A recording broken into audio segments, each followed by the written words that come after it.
ও দোকানদার ভাই, তোমার দোকানে ব্লাউজ আছে? ব্লাউজ? ব্লাউজ তুমি কি করবা? গার্লফ্রেন্ডকে প্রপোজ করতে যাবে তো? বাবা, আজকাল আবার গার্লফ্রেন্ড কে ব্লাউজ গিফট করছে নাকি? হে রাকেশ, একে একটা ফ্রি সাইজের ব্লাউজ দে।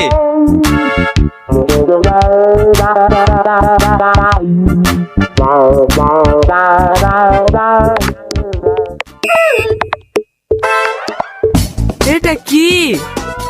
এইটাই তো ব্লাউজ। এটা ব্লাউজ? হ্যাঁ।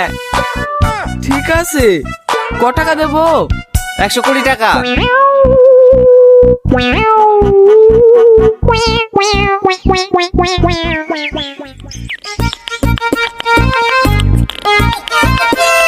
I love you.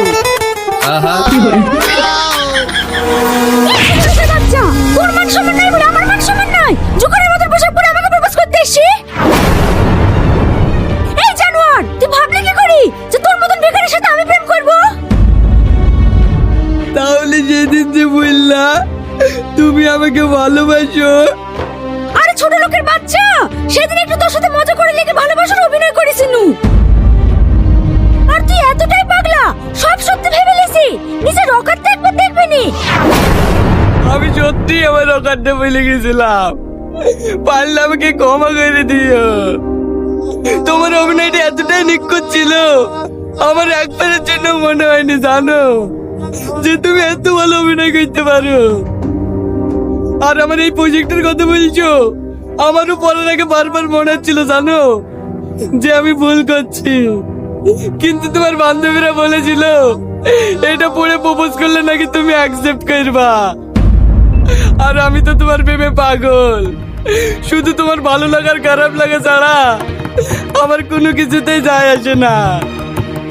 কেউ যদি আমাকে বাজির ধরে গলায় নিয়ে বলতে বলে না, তখন আমি তোমাকে ভালোবাসি কথাটা বলতে একবারও ভাববো না।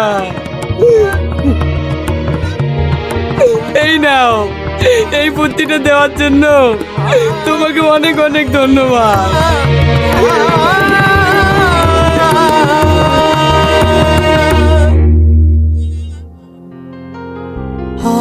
দাদি তুমি ঠিকই বলেছিলা, আমাদের মতন গরিব থেকে কেউ ভালোবাসে না, সবাই ছোট করে। কাঁদিস নি, চুপ কর। আচ্ছা দাদি, তুমি কি বলতে পারো আমরা গরিব এই জন্মেছি কেন?